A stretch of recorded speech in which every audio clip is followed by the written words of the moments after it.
అసమాన సమాజంపై ఎక్కుపెట్టిన విల్లు అంబేద్కర్ అని సమాన హక్కుల కోసం సమాజ గతిని మార్చేందుకు తన జీవిత చివరి అంకం వరకు అంబేద్కర్ కృషి చేశారని వక్తలు కొనియాడారు. ఆదివారం పాములపాడు మండల కేంద్రంలోని స్థానిక సిఎస్ఐ చర్చ్ ఆవరణంలో డాక్టర్ బాబాసాహెబ్ అంబేద్కర్ జీవితానికి సంబంధించిన సంఘం శరణం గచ్చమి అని నాటకాన్ని ప్రదర్శించారు. ముందుగా అంబేద్కర్ చిత్రపటానికి పూలమాలలు వేసి ఘనంగా నివాళులు అర్పించారు. కేవీపీఎస్ జిల్లా ఉపాధ్యక్షులు ఎం రాజు అధ్యక్షతన జరిగిన ప్రారంభ సభను ఉద్దేశించి కేవీపీఎస్ రాష్ట్ర ఉపాధ్యక్షులు ఎండి ఆనంద్ బాబు, జిల్లా ఉపాధ్యక్షులు యేసురత్నం, గిరిజన సంఘం జిల్లా కార్యదర్శి నరసింహనాయక్, డాక్టర్ నాగన్న, కౌలు రైతు సంఘం రాష్ట్ర నాయకులు సామర మాట్లాడారు.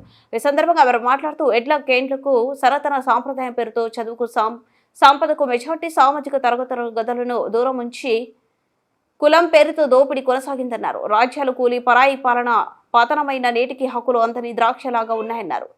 సమాన హక్కులు సమాజ స్థాపన కోసమే కుల వివక్ష వ్యతిరేక పోరాట సంఘం నడుం బిగించి రాష్ట్ర వ్యాప్తంగా డాక్టర్ బాబాసాహెబ్ అంబేద్కర్ ను మరొక్కసారి ప్రజల ముందు ఆవిష్కరించాలని ప్రయత్నం చేసిందన్నారు. హక్కుల ప్రధాత స్ఫూర్తితోనైనా అసమానతను బద్దలు కొట్టాలని వారు పిలుపునిచ్చారు.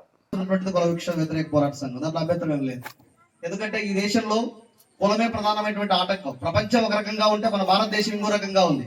ఇక్కడ కులమే ప్రధానమైనటువంటి దోపిడీ కొనసాగిస్తా ఉంది. అందులో కూడా ఎదిగినటువంటి కులం కింది కులాలను దోపిడీ చేస్తా ఉంటే కింది కులాల్లో ఉన్నటువంటి ఎదిగిన వ్యక్తులు ఆ కింద కులాలను పైకి లాక్కోనేటువంటి ప్రయత్నం చేయకోకుండా అక్కడే ఉంచేటువంటి ప్రయత్నం కూడా చేస్తా ఉన్నారు. అందుకోసం డాక్టర్ బాబాసాహెబ్ అంబేద్కర్ గారు చెప్తారు బ్యాక్ టు సొసైటీ అని చెప్పేసి. What is the back to society అంటే ఏమి? డబ్బులు ఇవ్వమని చెప్పేసి కాదు, నీ జ్ఞానాన్ని ఇవ్వమని చెప్పేసి. నీ సమాజం ఎక్కడైతే ఇంకా దుర్మార్గంగా బతుకుతుందో ఆ బతుకుల నుండి వాళ్ళని బయటికి లాక్కరమ్మని చెప్పేసి ఆయన కోరుకుంటాడు. కానీ అలాంటి వ్యవస్థ ఇంకా రావట్లేదు. అందుకోసమే కలిసి వచ్చేటువంటి వాళ్ళందరినీ కలుపుకొని ఓ సుదీర్ఘమైనటువంటి ఈ అంటరాంతరం సంపూర్ణంగా నాశనమయ్యే సమాజం కోసం మనం ప్రయత్నం చేస్తా ఉన్నాం. ఆర్థిక హక్కుల కోసం పనిచేస్తా ఉన్నాం. రాజకీయ సమానత్వం కోసం మనం పనిచేస్తా ఉన్నాం. ఆ రకంగా పనిచేయాలంటే కేవలం జైభీం అని చెప్పేసి రాజ్యాధికారం అని చెప్పేసి చెప్తే అది రాదు. ఎందుకంటే రాజ్యాధికారం అనేటువంటిది వల్ల వేసేటువంటి మంత్రం కాదు. ఈ సమాజంలో ఏ తరగతులైతే అత్యంత దుర్మార్గంగా బతుకుతున్నాయో ఆ తరగతులన్నింటినీ చైతన్యం చేసి ఆ తరగతులకు రాజ్యాధికారం రావడం కోసం ముందు సమస్యల పరిష్కారమే ఆర్థిక స్వాతంత్రం రావాలి. ఆ తర్వాతనే రాజ్యాధికారం అనేటువంటి సాధ్యమవుతుంది. ఎందుకోసం అంటే కొద్దిమంది వ్యక్తులు ఎమ్మెల్యేలుగా కొద్దిమంది వ్యక్తులు ఎంపీలుగా మారినంత మాత్రాన వ్యవస్థ మారుతుంది అని చెప్పేసి అనుకుంటే అది పొరపాటు. కాబట్టి నీ ఆర్థిక సంపూర్ణ స్వాతంత్రం ద్వారా మాత్రమే ఈ సమాజం మారుతుంది. అది డాక్టర్ బాబాసాహెబ్ అంబేద్కర్ గారు కలగన్నారు. అలాంటి సమాజం కోసం మనమంతా కృషి చేయాలని చెప్పేసి మీ అందరికి నేను కోరుతా ఉన్నాను. అందుకోసమే ఉపన్యాసం ఓ గంట చెప్పినా మనకు అర్థం కాదు. అర్థమైనా దాని సారాంశం కొన్ని రోజులు మాత్రమే మనకు గుర్తుంటుంది. కాబట్టి డాక్టర్ బాబాసాహెబ్ అంబేద్కర్ యొక్క జీవితాన్ని ప్రజెంట్ ఉన్నటువంటి తరుణంలో ప్రజలకు మరింత దగ్గర చేయాలని చెప్పేటువంటి ఒక లక్ష్యంతో రాష్ట్ర వ్యాప్తంగా కుల వివక్ష వ్యతిరేక పోరాట సంఘం ఈ కార్యక్రమాన్ని నడుపుతా ఉంది. అందుకోసమే బాబాసాహెబ్ అంబేద్కర్ యొక్క జ్ఞానాన్ని మనందరికీ ఇవ్వాలని చెప్పేటువంటి ఒక జ్ఞాన యుద్ధానికి ఈరోజు కేవీపీఎస్ బయలుదేరింది.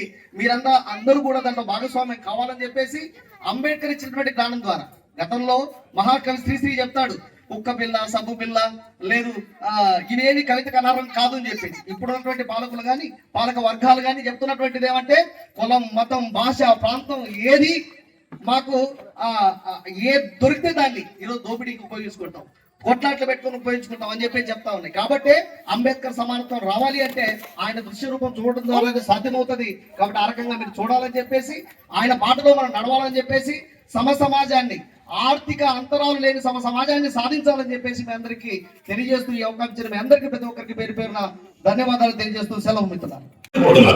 అయితే ఆలయంలోకి అందరి భక్తుల్లాగే మా వాళ్ళని కూడా అనుమతించండి. అది జరిగే పని కాదు. అయితే మేము సత్యాగ్రహం వదిలేది లేదు. మీరిరువురు పంతాలకు పోతే, ఈ రోజు రథోత్సవం జరగకపోతే పెద్ద అపచారం జరుగుతుంది, అరిష్టం జరుగుతుంది. మధ్య మార్గంగా రథోత్సవం కోసం ఒక పరిష్కారం చెబుతాను. తప్పక వినాలి మీరు. మధ్య మార్గం ఏదో చెప్పండి.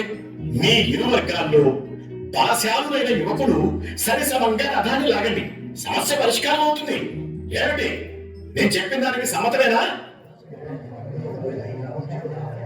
అలాగే, మాకు సమ్మతమే. అయితే ఏర్పాట్లు చేద్దాం. మోసం మోసం, మనకు చెప్పింది ఒకటి, అక్కడ చేస్తుంది ఒకటి.